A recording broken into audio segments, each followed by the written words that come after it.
Do a mic check and just say, I'm Kevin Davis and I'm not wearing any pants. I'm Kevin Davis and I never wear pants. I'm keeping that in. Fellow auto detailers, welcome to the show that features interviews with today's most successful auto detailers.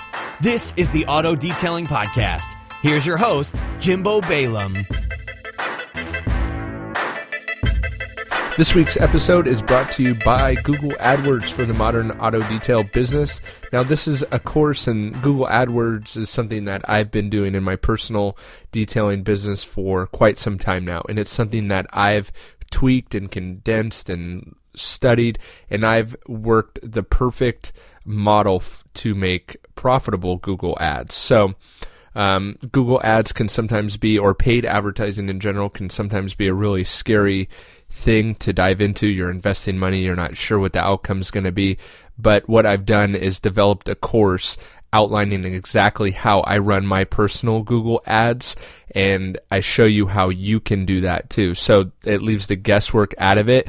You just are shown how to make profitable Google ads. So if you're interested in driving some serious traffic to your business, if you're looking at reaching new customers and you want to do it in kind of the modern approach to word-of-mouth marketing and taking advantage of the authority that Google offers and Google searching offers, because that's really what it comes down to, is taking advantage of the authority that Google offers you. And you could get the #1 spot on the #1 page for select keywords. If you're interested in this, and if you're interested in taking your business to the next level, head on over to autodetailingpodcast.com/Google. That's autodetailingpodcast.com/Google. Now back to the show.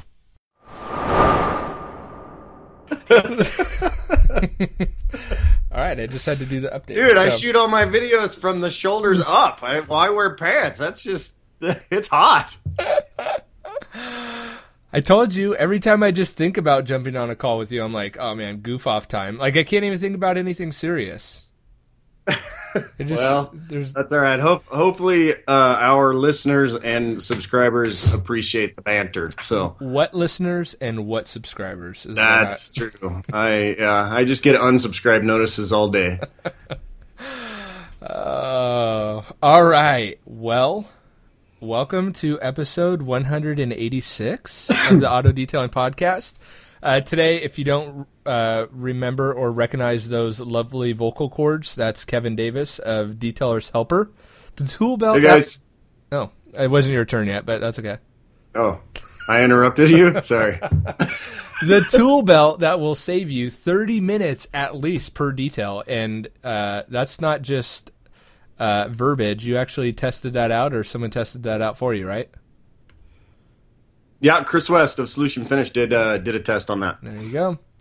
All right, so Kevin, in your previous life or another one of your gigs, you don't just sit in your house or in your office and think of how to make your bags bigger and your belts bigger, but you actually have done some web stuff and some internet activities, right? I think we've talked about that in the past. Yep. So that's been my business since 1997, which makes me 103, as we've talked about before too. So is that before the internet? Yeah, we were back. That's back when we had monochrome orange and black monitors that were like the size of a mobile home. So that's the only reason I remember those is they had them at the library. Really? Yeah. And you can, you watch any 80s or 90s computer movie and they, you can see them in 90s movies, like The Net with Sandra Bullock, which is actually a pretty good movie. Anyway, so, yeah. So you said you're out of it because you just got back from a really, really tough stint in the Cayman Islands, right? Yeah, on the Cayman Islands, we went down to do as little as possible. To my credit, I have had an upper respiratory infection for like 6 weeks, so that's a little bit why I'm out of it. But no, I'm a little bit out of it. Been back for a week or so, and so just a little bit out of it today. But we will make it work. Well, I had food poisoning last week, and I was puked up everything. So how's that for being a little out of it? You win that one for sure. That's not even fun. It's not like we're competing or anything. That's right. You still win. That's okay. So anyway, we fit right in this industry of competition and show off. That's right. That's right. So, but I thought it would be good. You did a recent webinar with the IDA on was it how to drive traffic to your business? Yeah, we talked about traffic. We talked about SEO stuff, search engine optimization. We talked about Google ads versus Facebook ads, boosting posts, and all that stuff. So I thought we could, spend a little bit of time talking about that same topic in a different light. It was a little bit more canned and sort of, boom, boom, boom through a bunch of different stuff. Yeah, and I was just talking to Darren Priest today on the phone, and he said one of his questions that he gets a lot is new detailers trying to figure out new and experienced detailers trying to figure out how do I get customers in the door. It's great to know how to polish paint. It's great to know how to do all these different facets of detailing. There's another big word. I'm not sure if I used it right, but if you don't have any customers calling you to perform those services, who cares, right? So, right. I think this is a really important topic to talk about, and especially Facebook ads are really hot right now, Google ads. So I'm kind of excited to talk about those and kind of the pros and cons of both, and how guys can really use them to most importantly is just draw more customers in their door, not just to boost a post or run an ad to let other detailers know how awesome you are, but to actually get some customers through the door.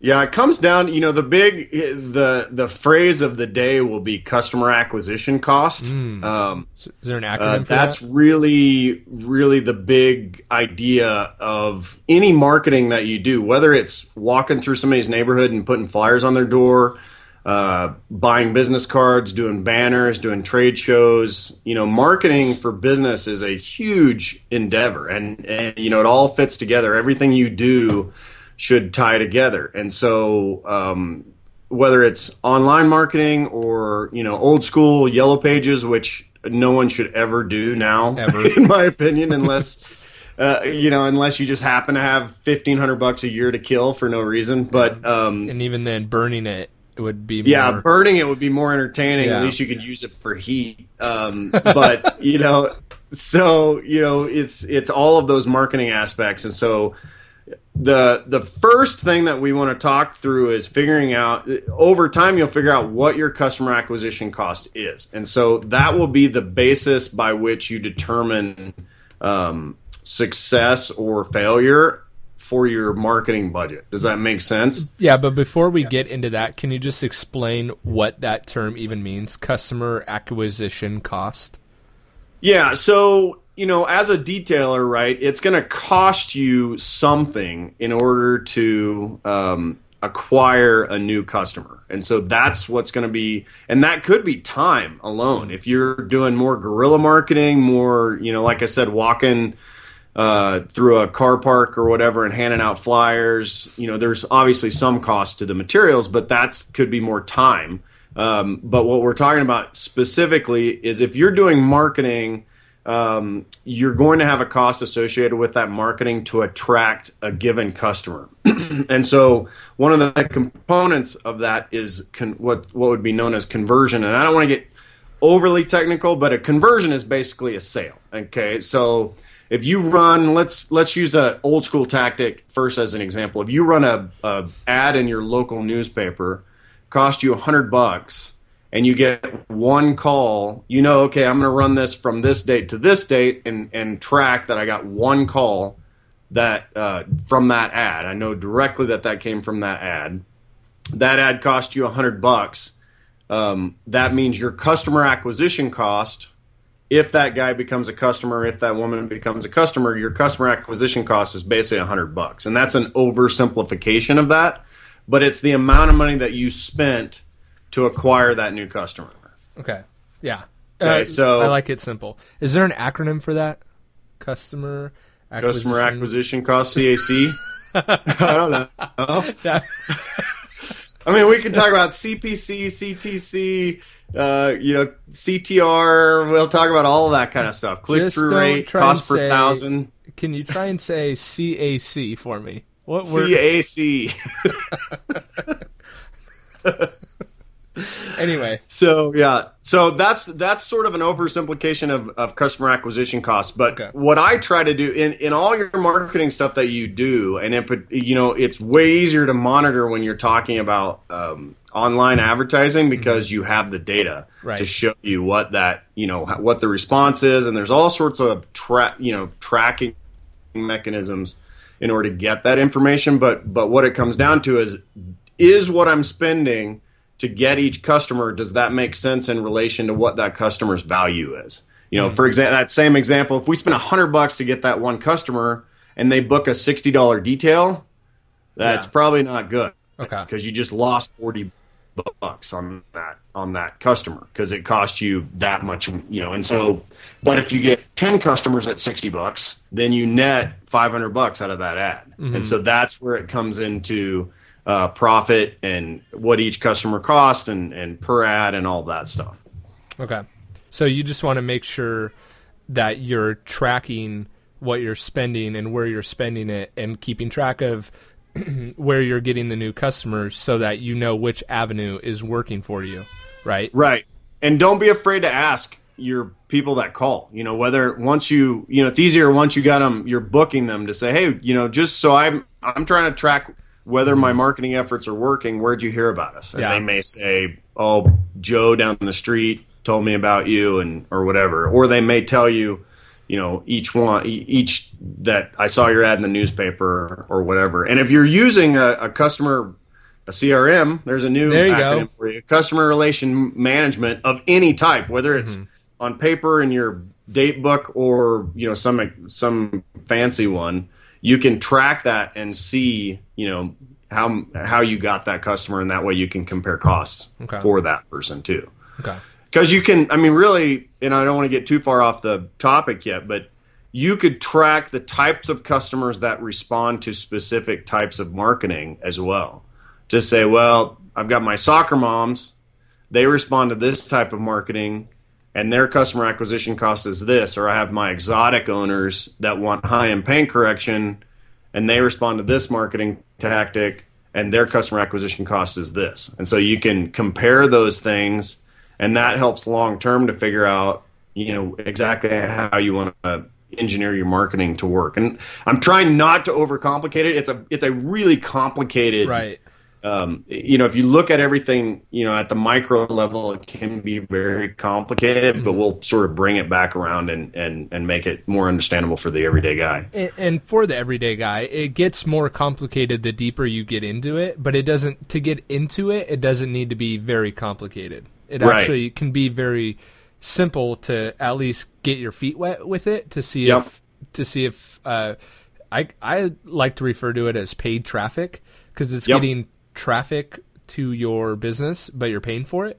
So it's kind of like, it's almost like the legal form of cheating. I feel like it's like cheating, but you're paying. I don't know, whatever. But it's very simple to get your toes wet, get started, spend a little bit of money doing it. Then, like you said, you want to really start as you get into it and you start wanting to make your dollar stretch a little further. That's when you can really get into the nitty gritty of it and the specifics, like you were talking about with how certain customers react to certain things. And that's when you can really make your dollar stretch.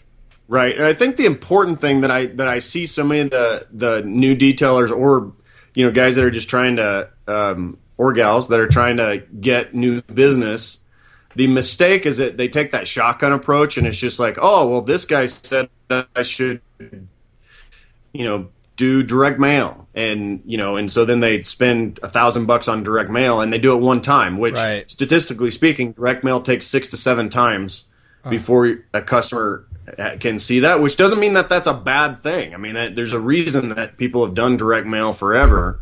And it may make sense. It may, the cost associated with acquiring new customers for direct mail may be fine. That you have to make that determination. But what I see people doing is that they're making decisions on marketing in a vacuum, which means they have no freaking idea what they're doing. And so you guess and you throw money at whatever you think the latest and greatest thing is, whether it's, I mean, that's how the Yellow Pages work and direct mail and, advertising in the newspaper and all that stuff. And so what it comes down to is you have to track and look at the data so you know what's working and what's not working. I would compare it actually to doing paint correction, right? Like, you're not going to just throw some random pad and random polish and polisher against every single paint and hope that it works, right? Like, you approach it from a systematic standpoint to say, I know this pad with this polish on this polisher with this many passes gives me this result, right? And so you're going to test. That's why you do test panels, so that you can test to say, this is the result I expect. And you either get that result and then you proceed, or if you don't get that result, you have soft Subaru paint or whatever, then you back up and say, well, I got to try a different method because it's not the results that I want. Well, the problem is that most detailers are really good at that stuff, but they don't take that same systematic data-driven approach to their business stuff and marketing in particular. And it's really evident on Facebook when I see a detail shop running ads and they're in Denver, trying to reach new customers, and I'm in California and I'm a detailer, and it's like I almost want to message them like, dude, you're wasting your money. Like, your ad just showed yeah, they're not on doing my targeting page. Or they're not even taking the time to they're boosting a post that is terrible with grammar or has no pictures or doesn't even have real sentences in it, or whatever. So has profanity in it. So you see those boosted posts all the time. So you have a lot of experience with all ads in general, but most specifically Facebook ads, or are you kind of the I run campaigns. I have 5 or 6 large web clients that I actually manage, both Facebook advertising and Google AdWords as sort of their marketing campaigns. And it's not like I'm not a full service doing 3 different ads a day, all that stuff. So we sort of take a lower end approach on that. Say, hey, we're going to set this budget. We're going to do Facebook ads and Google ads. Okay. And so, I have pretty good experience running both for my own businesses and for other industries also. Okay. And what would you say, does it depend on industry as far as which ads or where your ads are showing is most relevant or most effective, or is there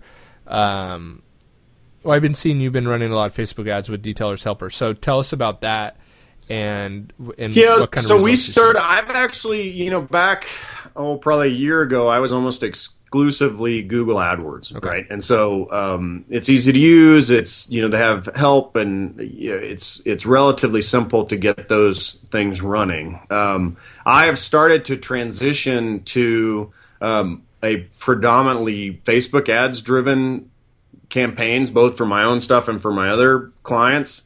And what we've seen is that we're not killing all the Google ads, but we're probably transitioning 75% of the marketing budget. Say if we want to spend $200 a month, we're going to move $150 towards Facebook ads and $50 a month towards Google ads. Wow. It's just because, and those are different niche industries. For detailing, it may or may not work that way. And that's where what I would probably recommend most guys do is do a 50-50 split up front and test it over a month or whatever, and then you'll be able to see, which one's working more effectively, and whichever one is working more effectively, you can put money towards that. And that's called A/B testing or split testing. And that's actually on a very macro level where we're actually testing 2 different marketing tactics. But we'll talk more about it. But you even want to do that with your ad campaigns in and of itself. Okay. So one text, like for example, I did a video ad for Detailers Helper. And I did one that said saves time, and then I did one that said saves 30 minutes. Same ad. I just varied the text a little bit, and I ran them both simultaneously. Well, the one that said saves 30 minutes actually converted at like 3 times the saves time one. So it was a 3 times return and conversion rate over the other one. So what I did was I kept that one. I stopped the other one because I knew one was being more effective than the other. And Does that make sense? Totally. And I kind of want to point out an obvious thing that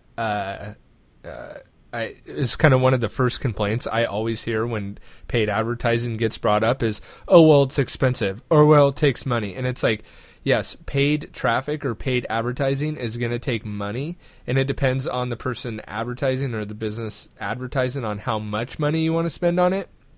But just know going into it that you have to do things like you just talked about, A/B testing to see what works. You're going to lose some money somewhere along the line, or not lose it, but find out what doesn't work somewhere along the line. So just kind of know and that just figures into that customer acquisition cost. That's in the math. Exactly. So, but just know that, not you, Kevin, but those listening, the one person or two people, but just know that you're going to spend, or maybe as in the beginning when you're trying to figure out your customer acquisition costs, it may be a little higher in the beginning as you kind of hone your craft of paid ads, and will or can get cheaper or less expensive as you keep going, right?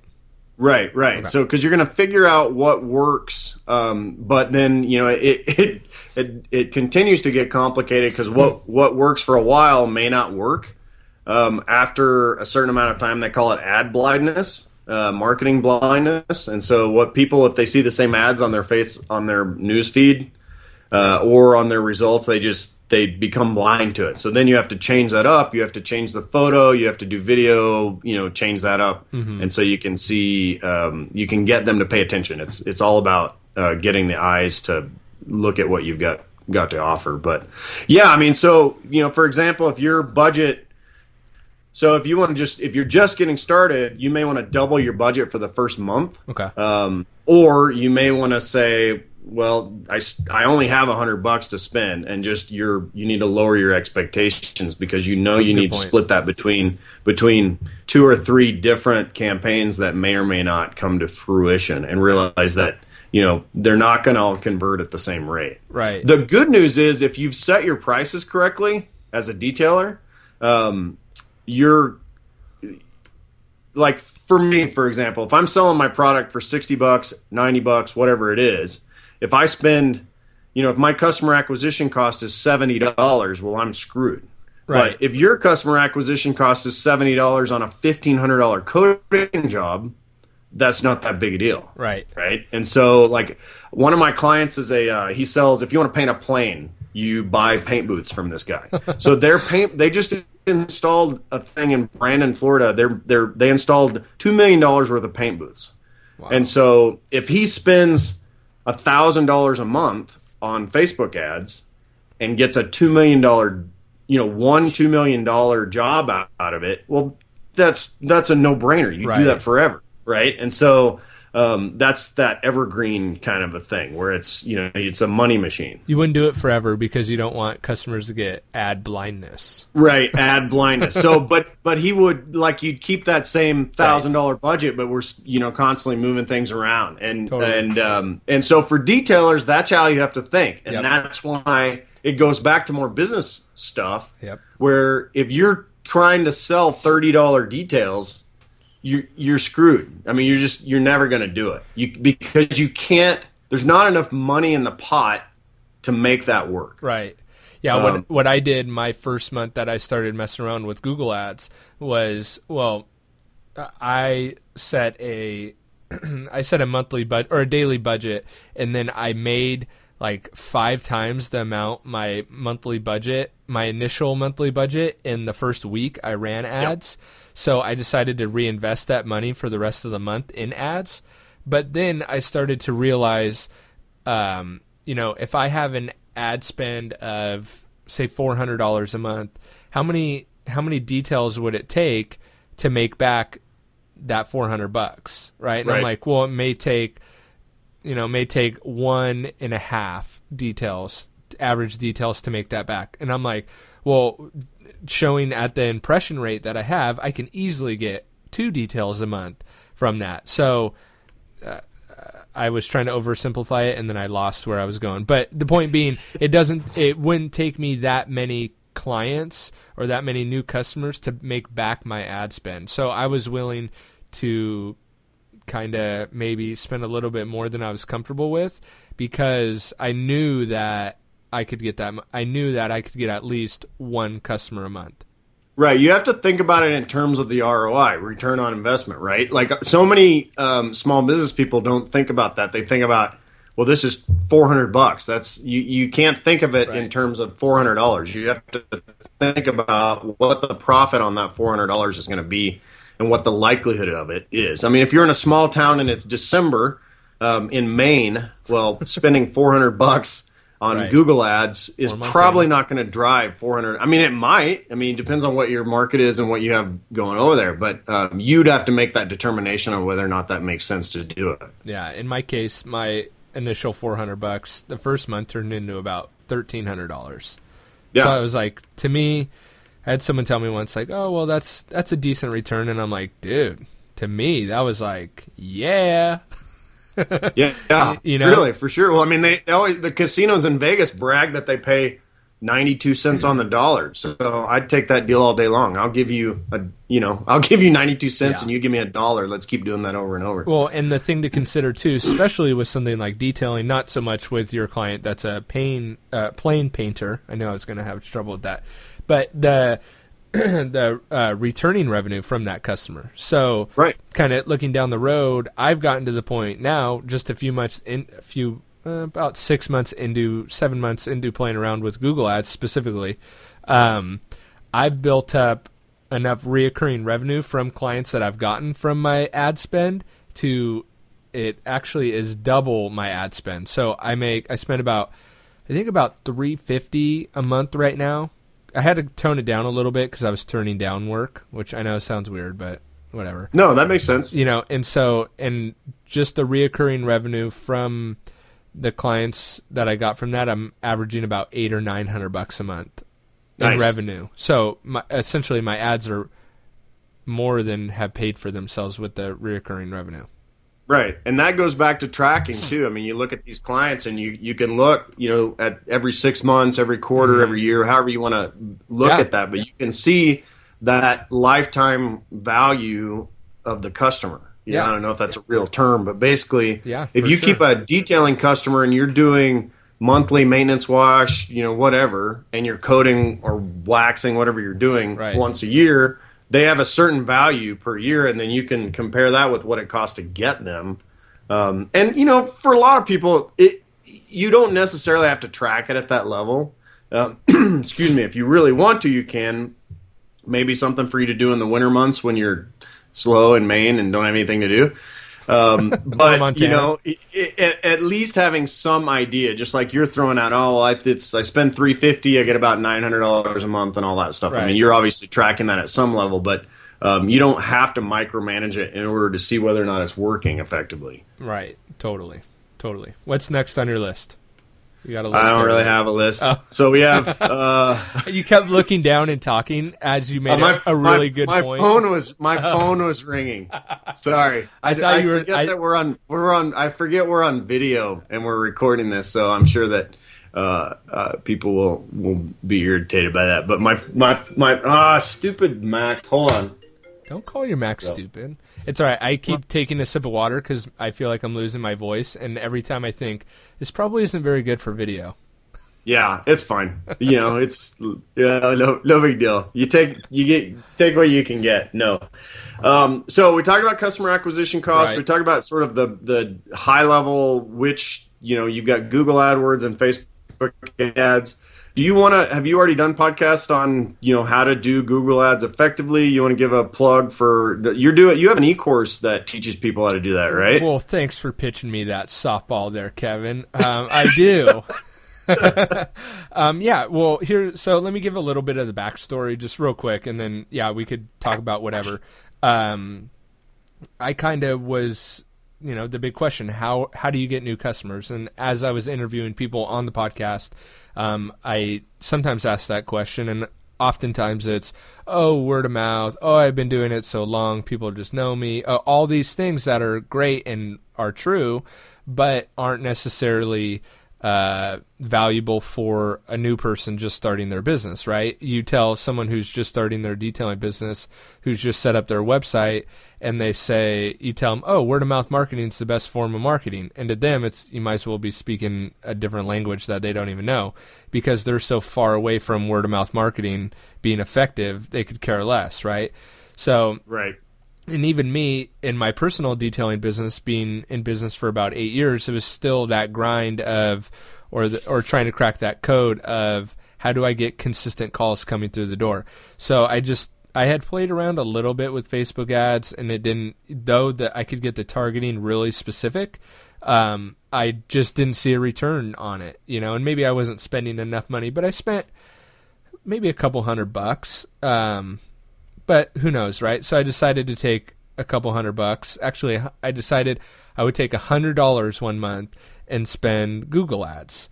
So I set it all up myself, read a bunch of stuff, watched videos, took the time to kind of figure out how to do it, because it's not as easy to do targeting with Google ads, it seems like, as it is with Facebook ads. I could be wrong on that, but it didn't seem that way. Anyway.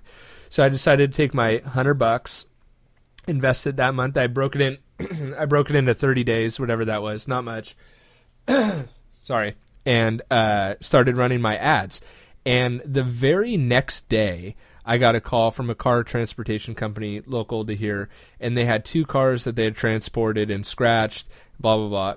Bottom line was, it ended up being like an over $400 gig. And nice. I'd spent I think $9, maybe not that much because it was the next day. I don't remember. $5, whatever it was. It was a significant, it wasn't like I spent $100 and was getting $92 back or whatever. But so I was like, oh my gosh, I had like that aha moment, like that epiphany, like, holy crap, what did I just stumble upon? Like a pot of gold. And so I decided to, like I just said before, reinvest that money back into the rest of the month. And at the end of the month, I tallied it up, and I generated an extra $1,300 in revenue from about $452.32 spend. But who's keeping track? Right.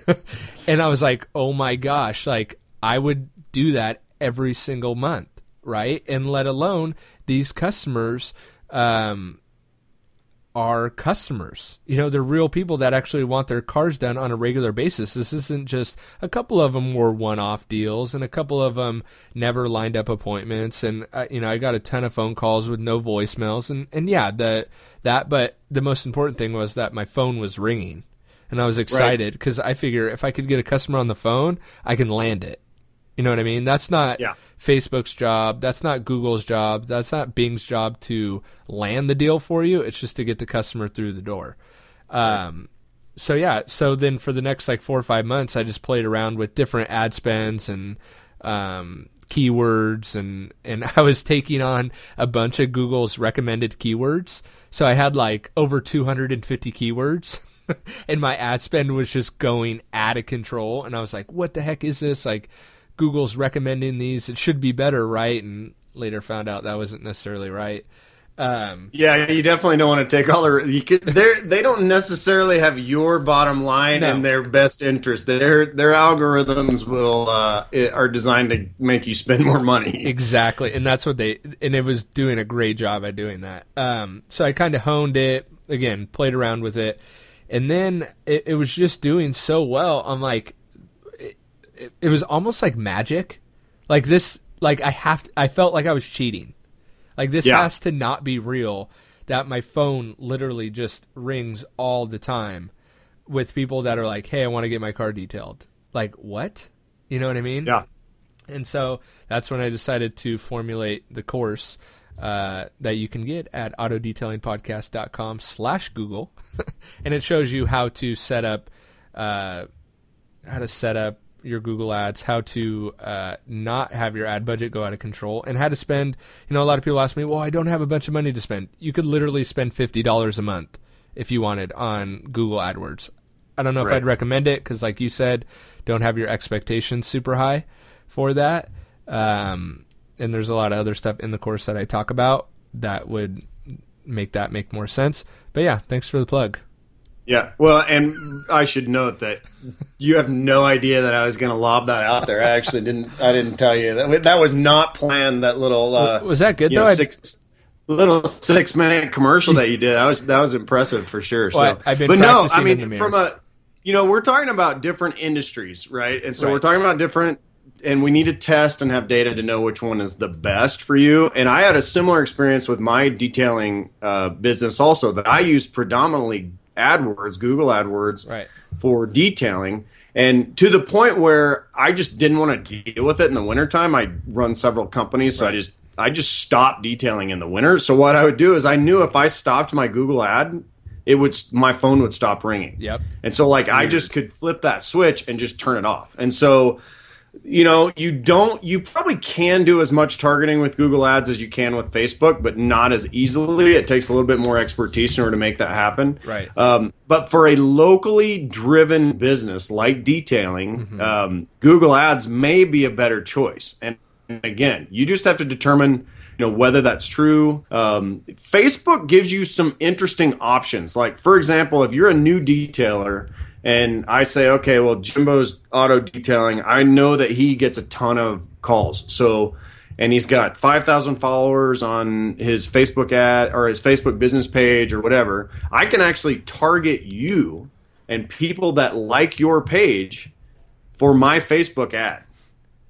And so I can actually advertise directly to your quote unquote customers, the people that like your business page and or related business pages. I mean, Right. you could pick someone that follows, any major detailing person, Mike Phillips or, Renee Doyle or any of those guys that happen to have those, Watch it. those big targets. You can, because okay, well, maybe they have that group. I mean, obviously that's probably not going to make a lot of sense because you're targeting people that are already interested in detailing. Right. If they're following Mike Phillips, they're probably not your ideal customer, right? Yeah, but you're getting on their coattail almost, or you're almost able to hop on their following and use their following for your benefit. It's pretty cool, actually. Well, they talk a lot about for Homeland Security, they talk about profiling and how bad profiling is and all that stuff. Well, when it comes to marketing, profiling is exactly what you want to do. You want to have a specific profile for your ideal customer and then design all of your marketing to meet that person. Yep. And I think we've talked about it before. I know I've talked about it before, that if your ideal customer is the soccer mom driving the Yukon XL with peanut butter and jelly underneath the seats, and she'll pay $500 for her interior detail, well, then you can design your marketing to reach her. You're not going to put bikini girls washing a car in your ad trying to attract that person. Right? You're gonna show happy kid. You're gonna show images of happy kids or before and afters of peanut butter jammed into your DVD player in the back of your Yukon, and what that perfect interior looks like after. You do a before and after in your ad because that's what's going to appeal to that particular customer. Right. And so I kind of went off on a tangent there. But. No. It's good. And correct me if I'm wrong, but what I personally do with Google Ads is it's a little bit less specific than that. But what I do is target people that are looking. I do anything related to car detailing within a certain radius of where I want to drive to.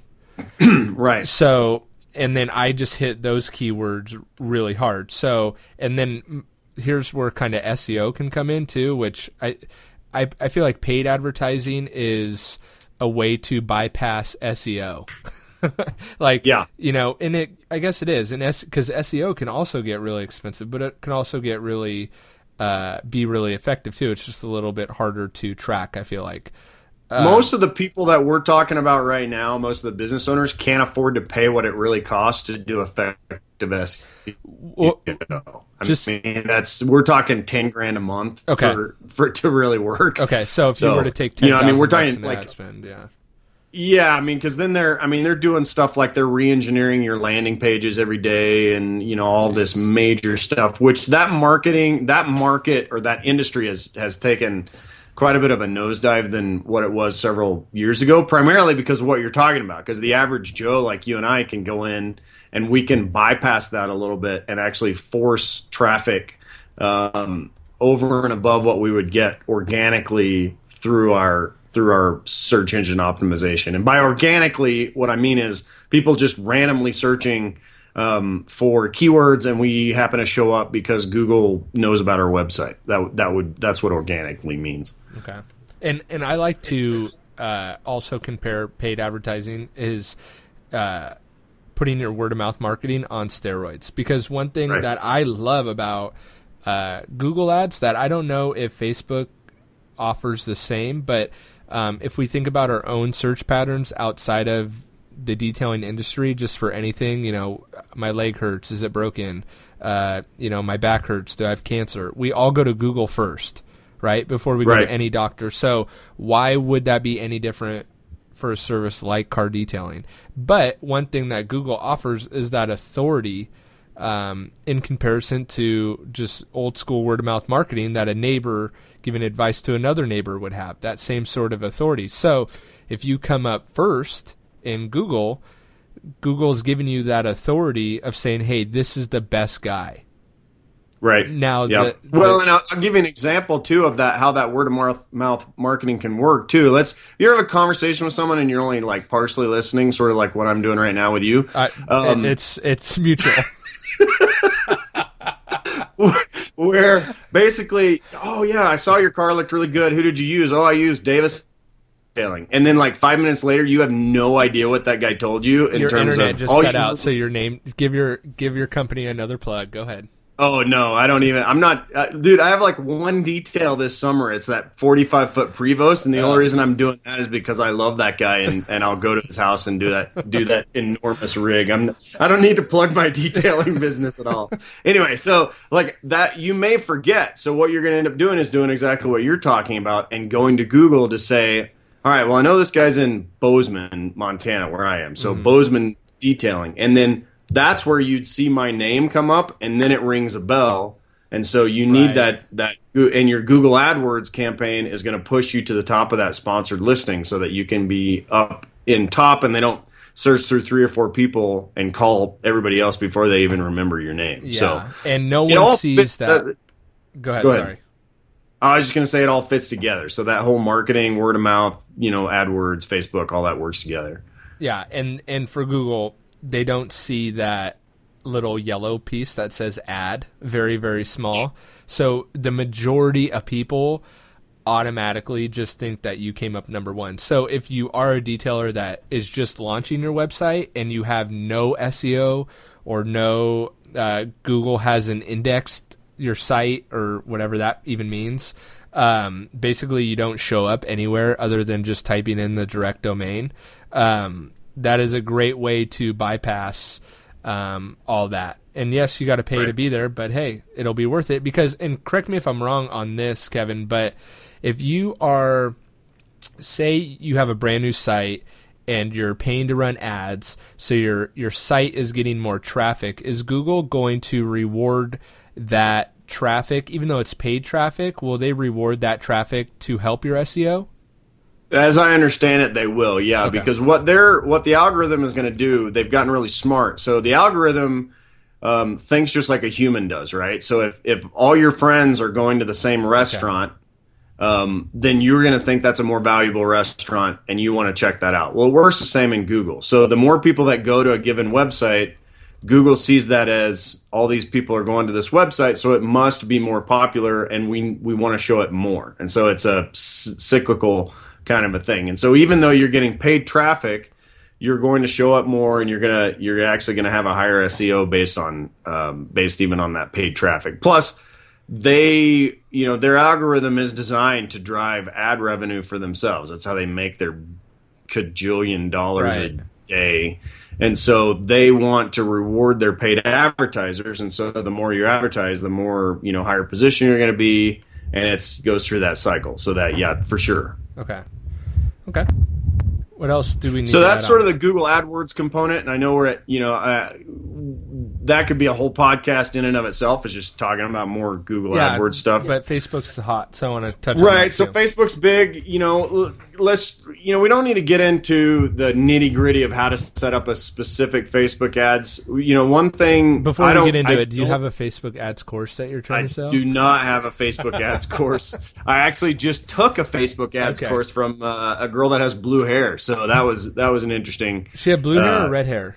Blue hair. Kimra Luna is her name. And it's a $40 course. You're welcome to look that up. It's KIMRALUNA. And you can Google her name. And it's actually, she's a little funky to look at, but she knows her stuff. What's that? Spell her name again? KIMRA, Kimra Luna, LUNA. Oh, yeah. Okay. And she does a Vimeo campaign or Vimeo thing that you can buy. It's like $40 for her one-on-one course. She's not, dude. That girl made like $500,000 last month. In social media marketing. Month. Oh yeah, but she's in with Pat Flynn and Yeah, well, that's how she got in there. Anyway, that's sort of she's big time with that stuff. But if just like with any of this stuff, whether it's an e-course, there's a Udemy. I don't know if you've used that, Udemy. Mm-hmm. That's a great place to either take free or really low cost courses and all that stuff. YouTube, you can search specifically how to set up your first Facebook ad, and it'll go through and tell you that. Her one-on-one course is more of, all right, well, let's go into Chrome and use Power Editor to do actual real ads and all that stuff. For most detailers just getting started, there's really nothing wrong with boosting a post, providing that post is engineered specifically for that purpose. So you don't necessarily have to just would you quit reading? Pay attention, you're on video. I want to send you a picture because I have a question of how she did something on her Facebook page. All right, maybe her business page? Yeah. Okay. So I just sent it through here, but whatever. All right.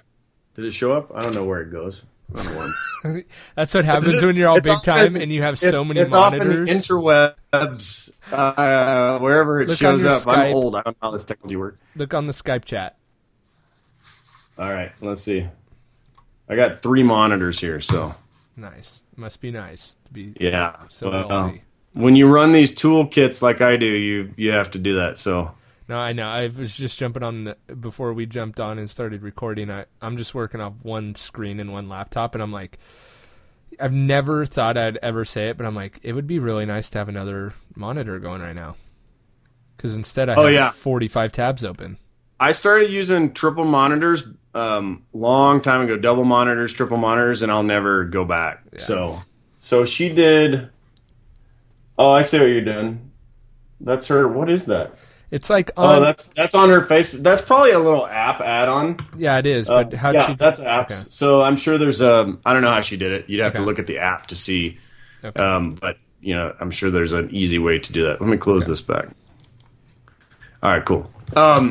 So for Facebook ads, the easiest way to do a Facebook ad is just to boost a post, right? Everybody's seen that if they're running their business posts. Do we need to go back and remind people that if you're using Facebook as a personal account, then you're fired and you should hang up now. So, but don't do that. You need to use it as business so you have access to all these things. So you can boost a post, but if you're going to boost a post, we'll try to keep this fairly simple, but boosting a post, do it with that intent. And so let's say that we go back to our soccer mom, right? So you're doing a 50-50 on an interior on a Yukon XL or whatever. So you've got your 50-50 as your image. Post that image, put your text, which might be something like,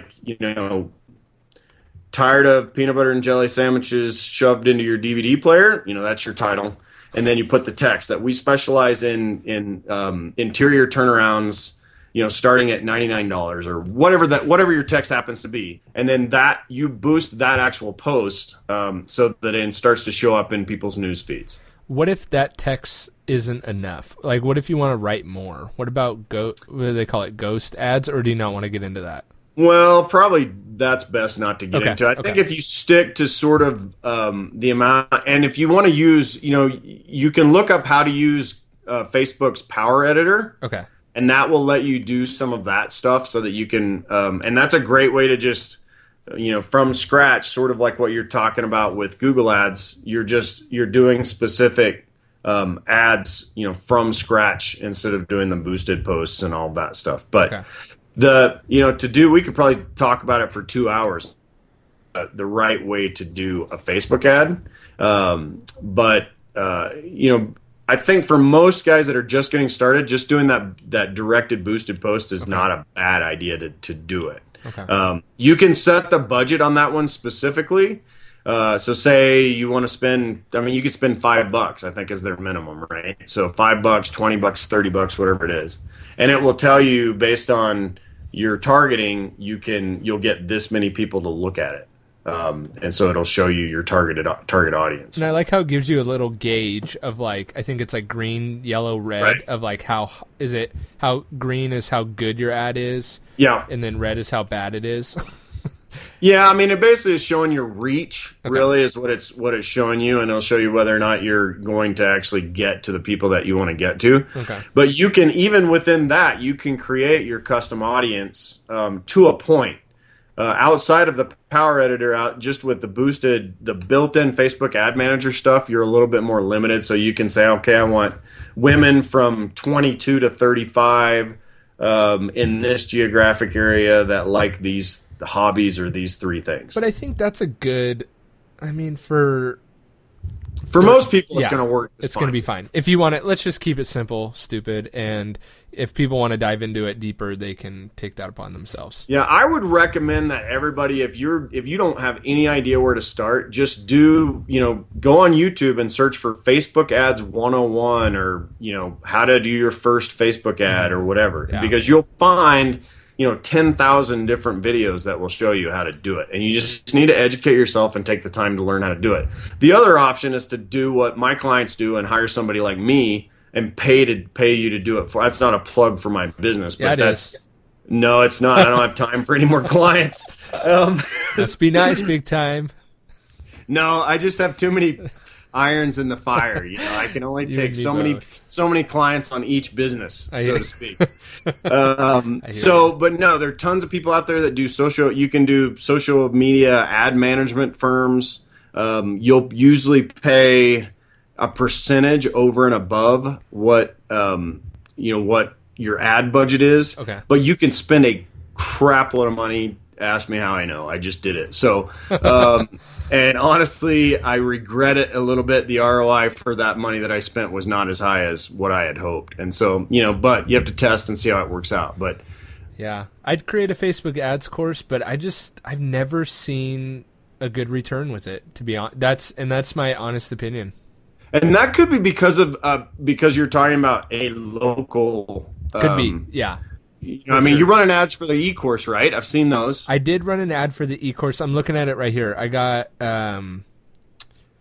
got 247 clicks. It could be that my stuff sucks, so let's not forget about that. Maybe your service sucks. Just be your ad, right? But I got, for the Google AdWords, I ran Facebook ads to test it out, and I got 225 website clicks. I'm running about 42 cents per click, which again, it's a course that costs $50. So, whatever. I'm good. Yeah, that's not bad. It's not bad. My reach was just over 12,000. So impressions, I'm assuming that is. Do you have a click-through rate? Let me see if I click the ad. And that's only for spending $100. The frequency, so how much the ad showed, is 1.62. So I think if I would have spent more money, the frequency would have came up a little bit, and I think that would have helped more conversions. Right. I could be wrong on that. What'd you ask for? Can CTR or click-through rate? I was curious how many people actually clicked your ad. Did you already give me that? 200 and something? Oh, yeah. 225 website clicks. Out of 12,000 views? Yeah. That's not too bad, really. That's and just 0.4%. It's like 4%. Here's where I messed up. I did put this really sweet picture. I saw Entourage, the movie, and I know, we're Christians, and I saw Entourage, whatever. I see that look you're giving me. No, but the cars in that movie, man, oh my gosh, are ridiculous. Nice. And they had this Cadillac in the movie, and my jaw just about hit the floor in the movie theater. It's so beautiful. So I ran ads with that picture of that car, and what I didn't do, because I should have, and this is a good learning point for everyone else, but I put a call to action, but I didn't put a call to action that I could relay back to the Facebook ads. Okay. Does that make sense? Yeah. So I should have offered like an offer code of, hey, enter in Facebook for 10% off or whatever. So Right. I got some initial sales the first couple days. I had those ads running for Facebook, but I'm not sure where they came from. Okay, so that goes, when you get into the Power Editor stuff, you can do this thing called a tracking pixel. Okay. That you can throw on your website. I mean, that's another thing that people can sort of research, but it's a really cool way. Like, if you have a free quote form on your website, Yep. you can actually put a tracking pixel, which is just a little bit of code. And so when people click your ad, it can tell you your conversion rate. So how many people actually clicked through your ad and got to the thank you page from your quote, right? So like your quote page doesn't count as a conversion. What you want people to do is actually get to your thank you page of your quote, because then you know that they've filled out the form.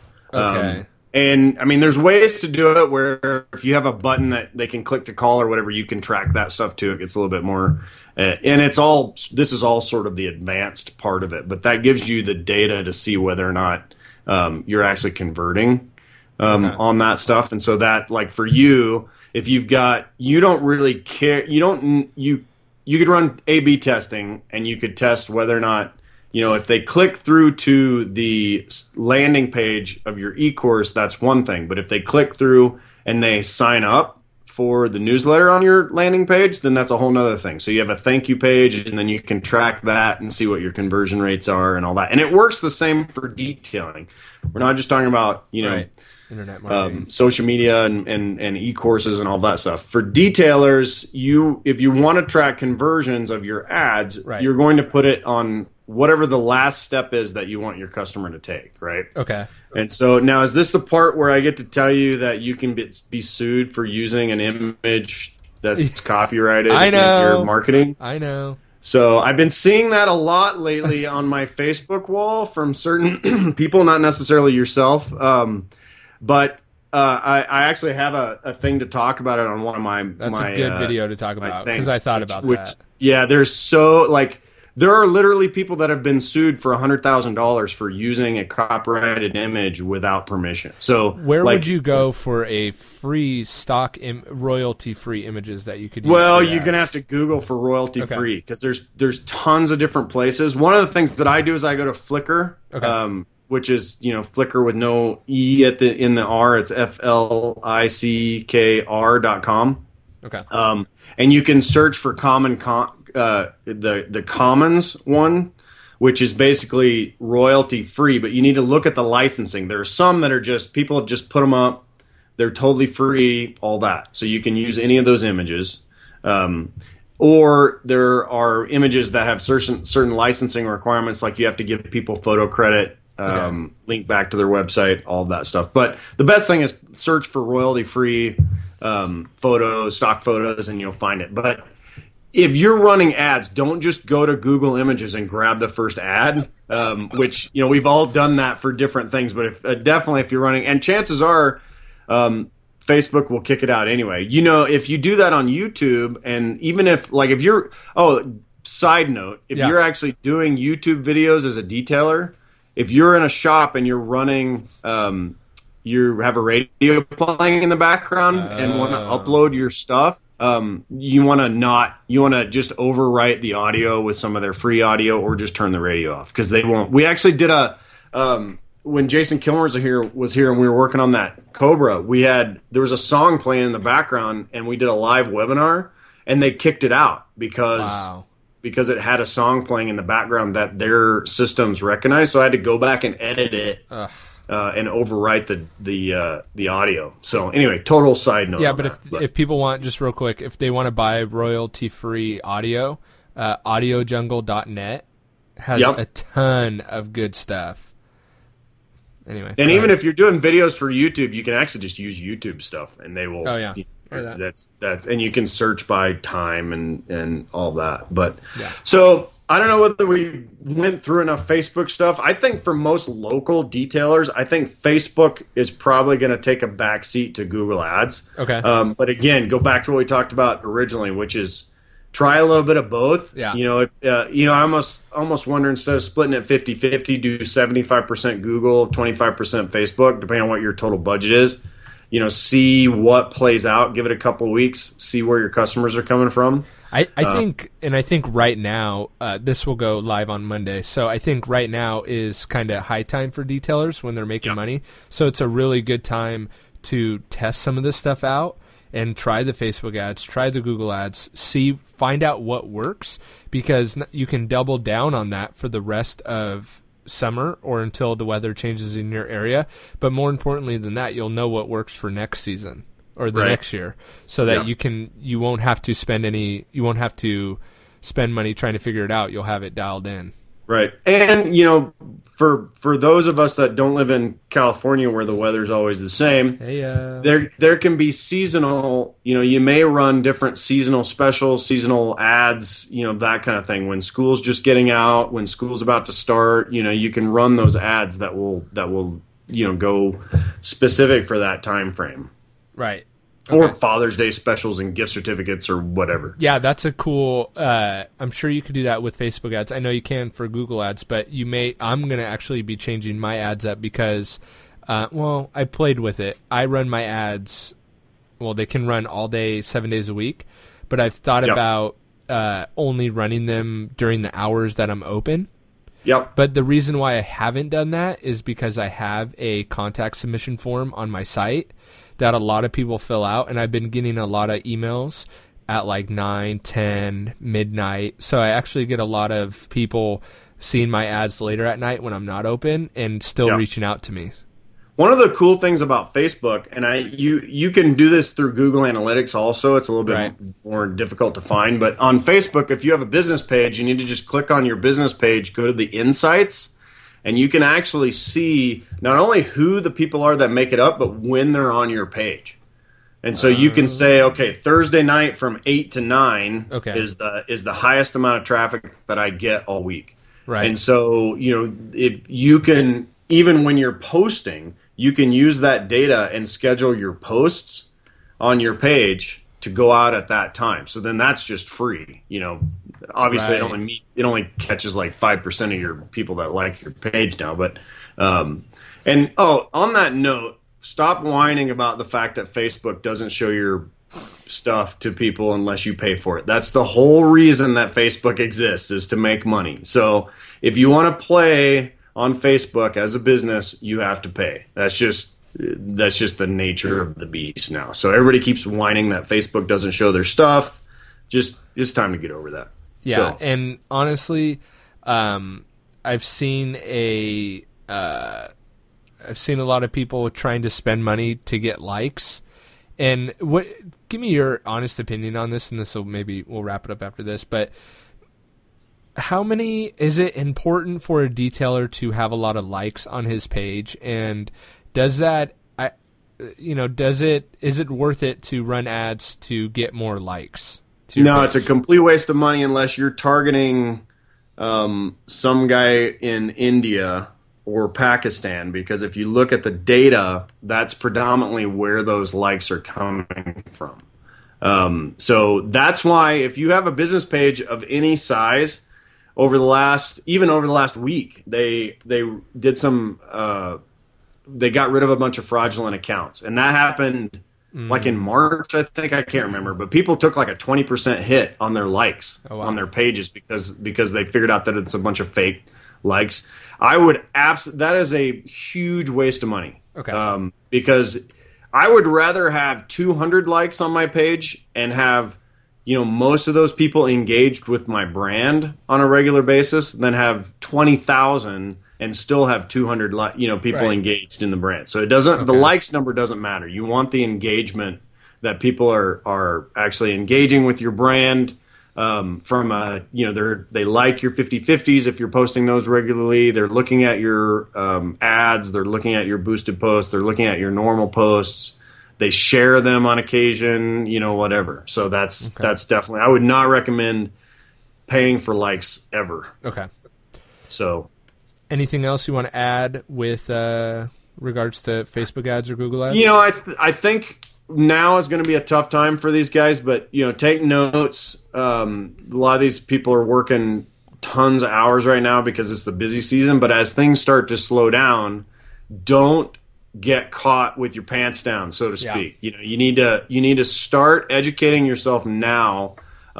You can listen to YouTube and not watch the video while you're detailing. Yep. You can still get a lot of the same information. So start educating yourself now, so that when things start to slow down and you need to start pushing the advertising a little bit more to get new customers, you're sort of prepared for that to happen. Love that. That's actually really, really good advice. And paid traffic, whether it is Facebook ads, Google ads, whatever, is, I think, one of the best ways to ramp up and get your phone seriously ringing a lot. Right. Serious. Yep. And I'm going to throw out a promo code here for my Google ad training course. So at autodetailingpodcast.com/Google, if you enter in promo code PAYME, do you think that's a good promo code? Or sure, there you go. Sure. PAYME, PAYME, all caps. If you enter that in, I'm going to give you a little discount there. So you could always buy that course now and watch it later if you're too busy. Kevin, any other things you want to talk about in regards to not ads? Well, we can do a plug for the new DHHD, the new heavy-duty version of the Detailer Helper belt, which just got the latest stock in yesterday. So they're going to be up on the website today or tomorrow, which by the time this runs on Monday, they'll be out. So how can they buy that? They can go to detailershelper.com, and we have a ADP 2015 is a 10% off promo code for your listeners also. So we have the HD version, and then Jimbo, I know that you're going to buy one for your kids. Yeah. I have a little kids version. I actually buy popular demand. People keep asking me, do you have these small size? My kid wants to detail alongside of me, so we have a kids version that comes in 3 or 4 colors. And you sent me that other one that I tried on my daughter, and she's like a rail, so it didn't fit her. But me and my wife planned out this perfect video for. It'll be like my second testimonial because I'm going to do, that testimonial that I'm going to send you. So, but it's going to be, we have like this whole video planned out. It'll probably go viral. So I don't know if you'll ever be on the show again. I'll be too big for you then. I won't know what to do. But we have this whole like thing planned out with my daughter and stuff. So it should be pretty funny. But yeah, definitely. I love my Detailer's Helper belt, especially when I'm doing an RV, and I love the new ones that you just showed me. I don't know if you want to talk about. Yeah, basically we added another bag. We prototyped probably 4 or 5 different ways, and Jimbo got to be part of this. As I'm texting him pictures on what do you think of this, what do you think of this, and so we could not come up with a good way to mount anything to there's 15 different polishers on the market or something like that. And so what we decided to do is we actually added a deep bag that you can stick the butt end, not the polisher head end, but the other end of the polisher in the bag. And so you're hands free. So especially handy if you're up on an RV, you're climbing, whatever. And so, well, it's handy just in general, because that was kind of one thing that it was great to have like my extra towels and bottles and stuff, but I always had like this polisher. So I'm stoked that now there's a bag that you can just set it in and so then you can set that in. We changed the pipe in a little bit. We added a tactical style buckle belt instead, so it's a little bit more secure. And we didn't want to have that plastic just exposed, so we have this patent pending sleeve that we came up with. So there's actually a sleeve that covers that. Not everybody's going to use that all the time, but it is there. And so if you want to keep something as a barrier in between the buckle and whatever, you can do that. It keeps the keyboard detailers off your back. That's right. Yeah, there you go. Most importantly. Yeah, So- that's right. It's like a little buckle condom that we came up with. There you go. Um, Nice. So yeah, so that's coming out. We got a couple other things coming out in the next few weeks, month or so. So that's pretty exciting. We're excited to get those belts out. What's your website? Detailershelper.com, or you can find me on Facebook, which is facebook.com/detailershelper. You've probably seen his ads. Yeah, you probably have, actually. I've been running them. My budget's been pretty good. So, but my customer acquisition cost has been pretty low. So That's your disappointment. that's been good. If I spend $10 a day on one ad and I sell several belts, then it pays for itself for sure. Well, basically what I got out of that plug was even if you have a Detailer's Helper belt, you need the new one. Yeah, or actually we're making it, I will have the parts. I'm doing an upgrade kit. Okay. So you can actually add a black, the new HD belts will be black and red, so they'll look a little bit different. But I didn't want to leave everybody out, so I have a black piped version of the polisher bag, and then you can add. So I'm gonna sell it as a kit, so an upgrade kit. So you can add the belt and you can add the polisher bag to your existing belt. But in the meantime, just buy the whole new belt. And Yeah, then just buy the upgrade belt later. Then you'll have like 12 bags, and you can just wrap them around your neck and No, tape. because they're going to be running paid ads now, so they're going to be getting so much traffic, they're going to need employees, and then they're going to have to give all their employees one. Yeah, there you go. Also, Right. if you're listening to this and you run a detailing training, your trainees definitely need this belt, and you should definitely buy it for them or have them buy it. But Thanks for the plug. So yeah, cool. So and I've got some more trainings on. If you go to YouTube and go to my YouTube channel, you can search Detailers Helper. You can find some different. I've got search engine optimization stuff and Facebook stuff and all that on how to do some of that too. So if you want more information on that, it's free, obviously. So you should make a direct link like detailershelper.com/YouTube. there you go. Do my pretty link. Do your pretty link. Just Yeah, saying. there you go. Yeah, that's too much work. Today's sponsor of the show is Bluehost. Bluehost offers domains and hosting. If you're looking at buying a domain name or hosting your current domain name, head on over to autodetailingpodcast.com/website. I've worked out a deal with Bluehost for special discounts and offers for Auto Detailing Podcast listeners, and it also helps me out too. Gives me a little bit of kickback for each one of you that sign up through that website, autodetailingpodcast.com/website, where you can get a free domain name with a hosting plan. So head on over to autodetailingpodcast.com/website and pick up that free domain with any hosting package. Thanks for listening to another episode of the Auto Detailing Podcast. Head on over to autodetailingpodcast.com for full show notes and links of everything that we've talked about today. And don't forget to check out our resources page for a direct link to all the products talked about not only on today's episode, but that I use in my day-to-day detail business. They have direct links so you can purchase and get free shipping right from that page. That's autodetailingpodcast.com. We'll see you on the next episode.